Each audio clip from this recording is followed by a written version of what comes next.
Pemirsa, setelah wukuf di Arafah, jemaah haji dari seluruh dunia termasuk Indonesia langsung bergerak ke Musdalifah.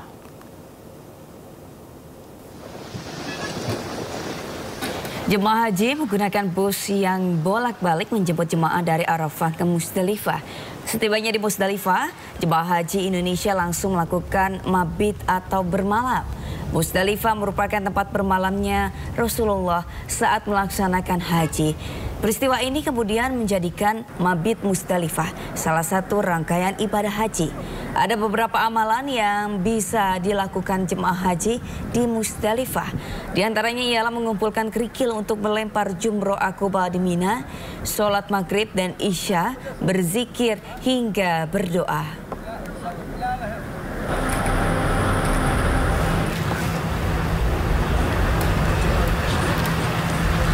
Namun tidak semua jemaah haji bergerak ke Musdalifah setelah wukuf di Arafah. Sekitar 67.000 jemaah haji Indonesia menggunakan skema murur.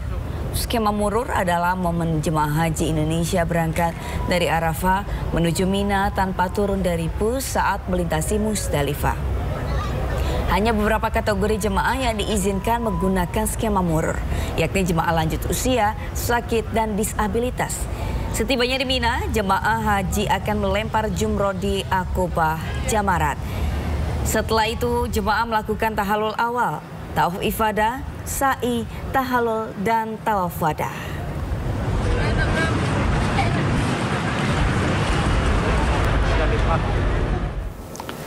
Jutaan jemaah melaksanakan ritual haji simbolis yaitu melempar jumroh di Jamarat. Momen sakral ini juga bertepatan dengan perayaan Hari Raya Idul Adha.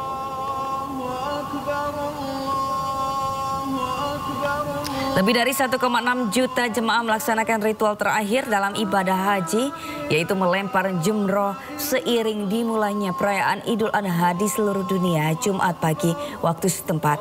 Masing-masing jemaah bisa melemparkan 7 batu ke 3 pilar di Mina.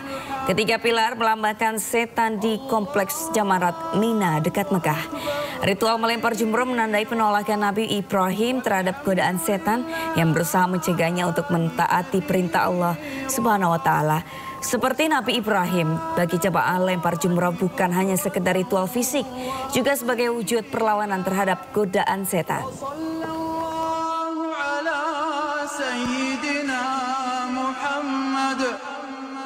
Alhamdulillah bisa dipastikan tidak ada satu pun orang yang tidak berangkat ke Arafah kemarin, kecuali yang di rumah sakit yang memang tidak bisa bergerak, itu pun juga semua sudah dipastikan sudah dibadalkan.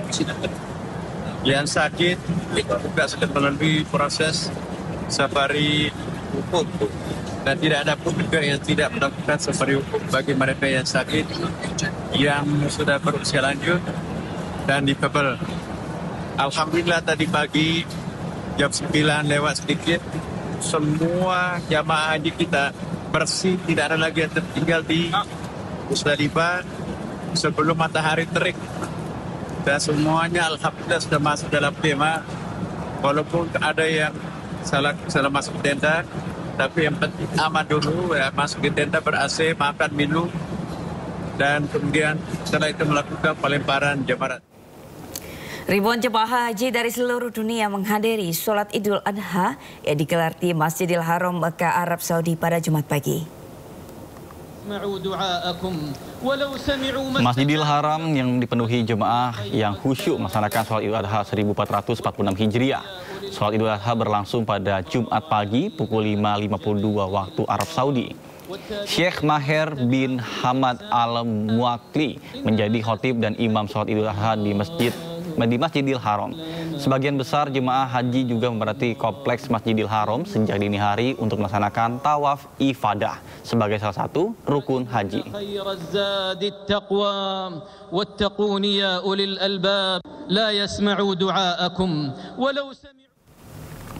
Pemirsa, untuk mengetahui update terkini prosesi haji di Mekah, Arab Saudi, sudah ada rekan Gigi Irfan di sana. Baik, selamat siang, selamat pagi waktu Indonesia, dan selamat siang waktu Arab Saudi. Gigi, saat ini jemaah calon haji Indonesia sedang dalam proses apa? Selama subuh waktu Arab Saudi, keadaan saya melaksanakan puncak haji khusus di Arafah. Jemaah haji Indonesia melaksanakan rangkaian selanjutnya seperti mengusulkan ritual tentang mabit di Musdalifah dan bergeser ke Mina untuk melaksanakan mabit, dan di tanggal 10 Zulhijjah ribuan jemaah haji Indonesia pun bergeser memadati kawasan Jamal untuk melaksanakan lontar pintu Aqabah. Nantinya di hari Tasyrik 11, 12, 13 Zulhijjah jemaah akan kembali melontar pintu Aqabah, Yusma dan Aqabah untuk selanjutnya melaksanakan rangkaian ibadah lain, yaitu tawaf, ibadah tahun Qaidah, sa'i dan sahalul tsani. Apakah ada waktu khusus dalam prosesi melempar jumroh, Gigi? Ya, ada catatan penting mengenai waktu melontar yang jadi strategi. Terdapat 2 sesi di tiap tanggalnya, seperti di tanggal 11 Zulhijjah. Sesi pertama jadwal melontar yakni di jam 17 sampai 24 waktu Arab Saudi, dan sesi kedua di jam 00 sampai 04 waktu Arab Saudi. Dan waktu yang harus dihindari yakni jam 11 sampai 14 waktu Arab Saudi sementara. Untuk tanggal 12 Zulhijjah di sesi pertama jemaah disarankan untuk melontar jumrah pada pukul 5 sampai 10.30 waktu Arab Saudi. Dan sesi kedua pada pukul 18 sampai 24 waktu Arab Saudi. Dan menghindari melontar pada pukul 11 hingga 14 waktu Arab Saudi. Bagi jemaah yang mengambil nafar awal bisa lanjut bergerak menuju Masjidil Haram meneruskan rangkaian selanjutnya, yakni tawaf ifadah, sa'i dan tahalul akhir. Di tanggal 13-nya bagi yang mengambil nafar kami dianjurkan untuk melontar pada pukul 5 pagi hingga 12 siang waktu Arab Saudi. Penerapan sistem pengaturan waktu bertujuan menjaga keamanan dan kenyamanan jemaah saat ibadah.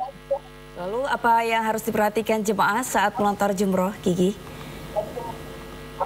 Ya, saat ini saya sedang piket di Jamarot. Saat piket di Jamarot banyak sekali saya temukan jemaah yang memaksakan diri untuk melontar hingga ditemukan petugas dalam kondisi kelelahan bahkan hingga pingsan dan harus mendapat perawatan di rumah sakit Arab Saudi. Diimbau bagi jemaah lansia ataupun dalam kondisi sakit tidak memaksakan diri untuk melontar jumroh dan bisa meminta mewakilkannya oleh ketua atau ketua kloter atau ketua rombongan. Ini dikarenakan perjalanan dari Pemondokan menuju Jamarot cukup jauh hingga membutuhkan energi dan fisik yang kuat. Bagi yang hendak melaksanakan lontar jumroh, jemaah disarankan untuk membawa bekal minum yang cukup serta makan agar nyaman dalam menjalankan ibadah. Pemerintah dan mata. Baik, terima kasih Gigi Irfan melaporkan langsung dari Mekah, Arab Saudi. Selamat bertugas kembali dan salam sehat, Mas.